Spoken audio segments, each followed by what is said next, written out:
they can look good until you learn about the second half of the Quran, where it takes a nosedive, and he marries an 8-year-old girl and beats her up. The Prophet and, Muhammad that wrote it. And is death to the infidels. You know, Yeah. it starts off in the first half. I don't want to say good, but it has some kind of moral to it. And then by the time you get to the second half, it takes an extreme nosedive. Yeah. And you look closely in between those two parts, and you find out why. You went mad with power. Mm-hmm. So also, the argument used about how can you trust, Bible that's been penned by so many different men actually helps build the case of the Bible's unity. Right. Because in other religions, Scientology is another big one, written by just one guy. L. Ron Hubbard, who is a science fiction writer. Yeah, he literally writes science fiction, and then he wrote that book, and everyone made a religion out of it. Or he made it, and then people are like, oh yeah, sounds legit. And the sad thing is before I did this, I wanted to look at blogs, questioning the Christian faith. And I was disappointed on both sides. Because myself, coming from kind of a atheist, agnostic kind of background, where it depends on the day and the week, and what purpose it served, who I wanted to get in a fight with or just be at peace with, just depended. The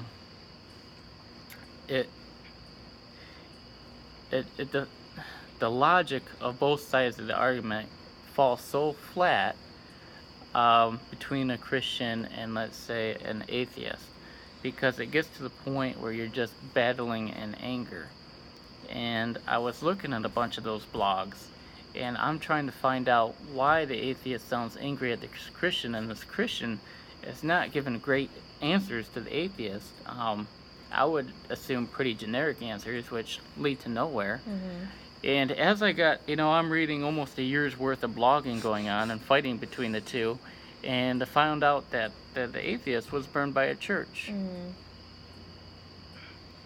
And again, that goes down to the fifth point, which I personally believe is the most important, is we got to show our faith and gratitude to our Lord Jesus Christ. Mm-hmm. And love our neighbor.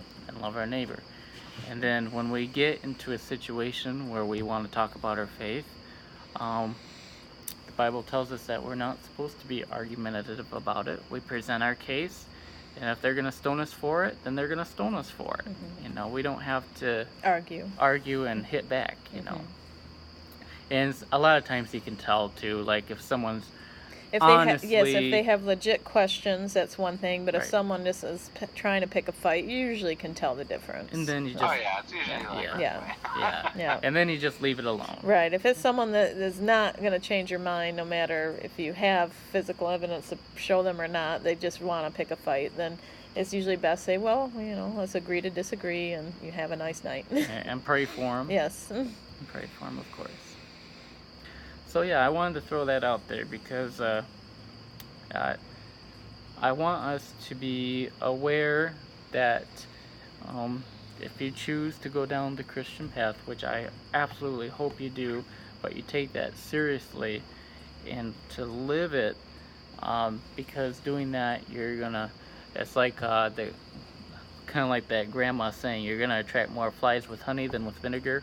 And I think that's same here. And if any of you guys want to, individually, because you're not comfortable asking questions, certain ones in front of the whole group, then by all means, please reach out to us. That's what we're here for.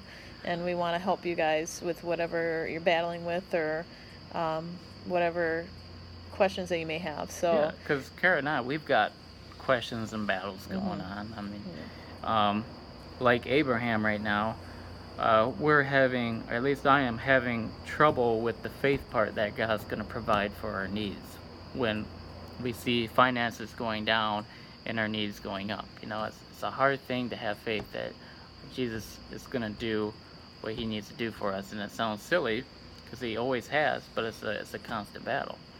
And so it's nothing to be, it's always worth praying over. That's what I'm trying to say. Always worth praying over. Okay. Well, we just passed 9:30. I know it's a weeknight. We definitely don't. I know Sundays technically are too, but I don't want to keep you guys too late. So, unless you have any other questions, we can wrap up in prayer. Nope. Okay. No questions here. Any prayer requests?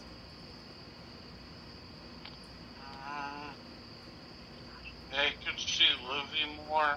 No. Okay. Okay. No. Our dog's been kind of sick lately. Oh, poor Pray Sasha. for- Yeah. Yeah. And Maverick's been sick, so we can pray Yeah. for that too. Poor Maverick. Poor Maverick. Yeah. Okay. Oh, I'll wait till after we're done praying. Okay. Go ahead.